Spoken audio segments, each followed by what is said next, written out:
Arsenal entered the race to sign Florian Wirtz. Bayer Leverkusen's German wonder kid, Florian Wirtz has started the season on fire, alerting all the big clubs around Europe. But does that include our very own gargantuan institution? We will also find out how long Granit Xhaka is set to be out for, and do Arsenal want to sign the Dutch Neymar? Well, let's find out in the latest Arsenal news today.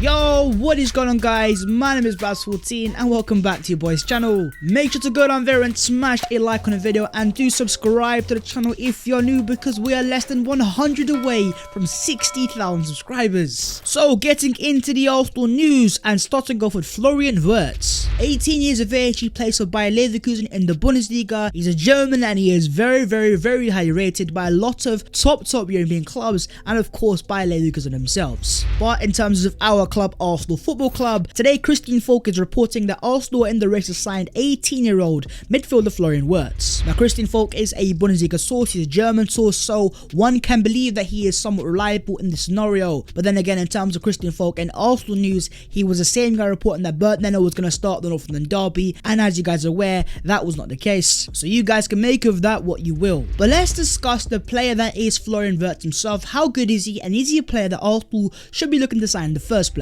Well, as Opta have confirmed there, Florian Wirtz right now is averaging a goal or assist every 37 minutes, ranking him the highest out of all the players in the top 5 leagues in Europe. Over the likes of Karim Benzema, Jamal Musiala, and even Erling Haaland, this guy right now is on fire. He's already got, I believe, 4 goals and 4 assists for Leverkusen in the Bundesliga this season, and yeah, he is doing bits for them man there. This video has been kindly sponsored by OneFootball. OneFootball is the app when it comes to staying up to date with the world of football and all the breaking news. Whether it's transfer news for your club or any of the biggest transfers across the world, the app will also give you breaking alerts for any breaking news regarding your football club, as well as lineups, goal alerts, and all the live match updates. And the best thing about it is the app is available for the price of absolutely nothing. That is right, you can download the OneFootball app for free. So hit the link down below in the description, download the OneFootball app. Not only do you guys get a fantastic product in return, but you'd also be massively helping your boys channel out as well. So the fact that he is on fire, he has attracted a lot of interest across a lot of teams across Europe. We're talking top elite clubs, and as Christian Falk also confirms,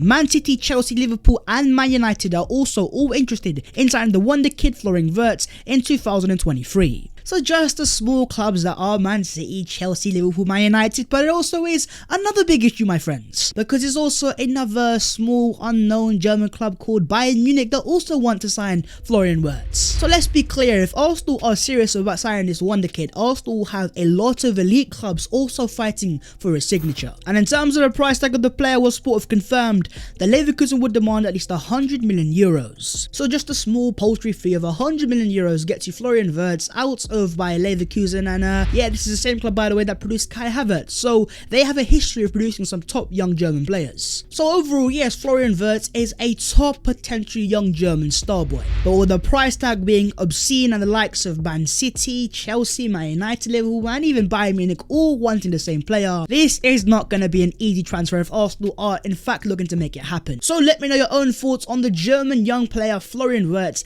and is he a player that you want to see Arsenal sign for a price tag of 100 million euros. Keeping it on the transfers, according to Voltball, Club Brugge winger Noah Lang would be interested in signing for Arsenal and would pick the London club over AC Milan. Now, who exactly is Noah Lang? I hear you guys asking in the comments. 22 years of age, he is a Dutch winger who has come through the Ajax academy, and he's only just signed for Club Brugge on a permanent transfer in the last summer. But he was there also on loan last season, where he got a total of 17 goals and 11 assists in all competitions, so clearly showing that he has some levels to his game. And this is of course the same league of a certain Albert Sambi Lokonga, and as Sambi has shown, signing players out of Belgium isn't always the worst of options. In terms of the type of winger that Noah Lang is, he has been compared to almost a Neymar-esque player because he's got the skill moves, he's very tricky, he's very intricate, and he's also got a similar sort of haircut to a younger Neymar. Now, I'm not going to say that I watched Noah Lang play at all, to be honest. I watched play one Champions League game against PSG, which, to be fair to him, he did win the man of the match, but overall by no means am I some sort of Noah Lang expert. Now let's just say Arsenal were to sign Lang, though he would not be a right winger, he is more of an out and out left winger. Do Arsenal need a brand new left winger with Smith Rowe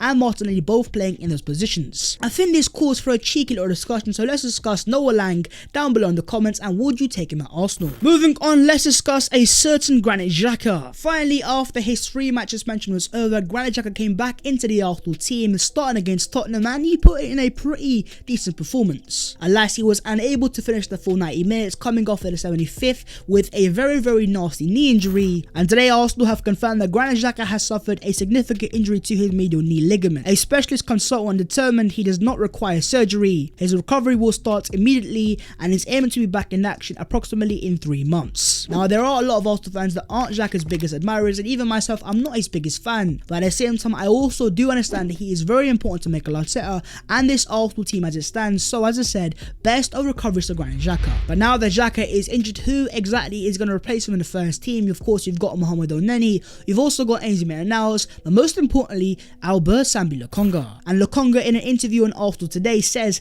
this is a legendary club. Of course, there is the reality of the moment, but there is also the weight of the history behind it. I immediately wanted to participate in rebuilding with this club, because for me, even in a crisis, Arsenal remains Arsenal. Sambi might be 21 years of age and he might be a brand new signing, but he has shown very promising signs thus far that he can step up to the plate. And even though part of me is worrying that Arteta is going to pick Mohamed Elneny with the more experienced option, more defensive option, I really hope Sambi gets given a chance. And as Sam Dean says here, Xhaka's injury will presumably accelerate Arteta's move towards a 4-3-3 depending on the opponent. Used it against Norwich and Burnley, wonder when it will be deemed suitable for matches against better teams. This of course is another potential avenue that Arteta could go towards, but I still think we're going to go for the 4-2-3-1 because it is a far more safe formation and it gives Arsenal more balance going forwards and defensively. And also in terms of Thomas Partey, in some games he's fine as a 6, but in other games he can be a bit exposed defensively. And in terms of Partey himself, need I remind you guys, he is going to the African Cup of Nations come January, and that is going to leave Arsenal very light in midfield. So it has to now pose the question of should Arsenal sign a brand new central midfielder come January? Personally, I'm going to say a big fat yes. And if that is to be the case, let me know your own thoughts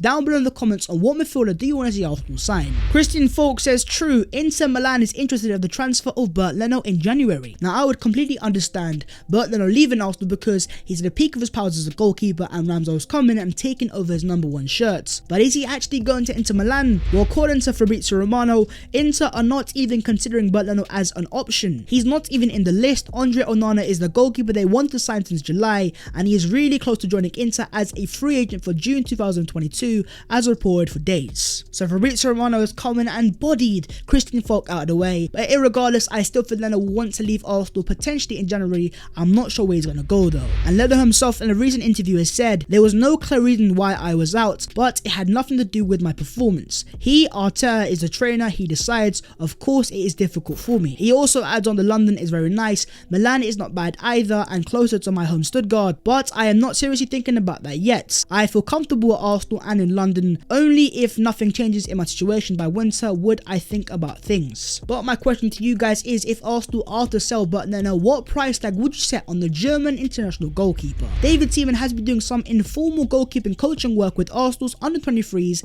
and scholars in recent weeks. The former Arsenal goalkeeper was invited by academy manager Per Mertesacker. This, my friends, is the epitome of something that you absolutely love to see. David Seaman is an Arsenal legend, one of our greatest, if not our greatest keeper of all time, so respect to a man like David, and the fact that Per Mertesacker has invited him back to the Arsenal training ground is just good to see, and this is a classy Arsenal move. And so you know what, Per Mertesacker, credit to you and credit to Arsenal. Pierre-Emerick Aubameyang's current Arsenal record, 154 games, 90 goals and 20 assists. You look into that and you're deep into the media and even us fans, and just think about how much we disrespect him. I think Pierre deserves a lot more respect for what he's done at Arsenal and the amount of goals he scored. But going back to Aubameyang's performance against Tottenham, as he showed there, the hold-up play, the pressing from the front, they're setting the tone. We now can see that, and we need to see that far more consistently. Pierre-Emerick Aubameyang. But how many goals do you think Aubameyang is going to score by the end of the season? Let's have a discussion down below in the comments.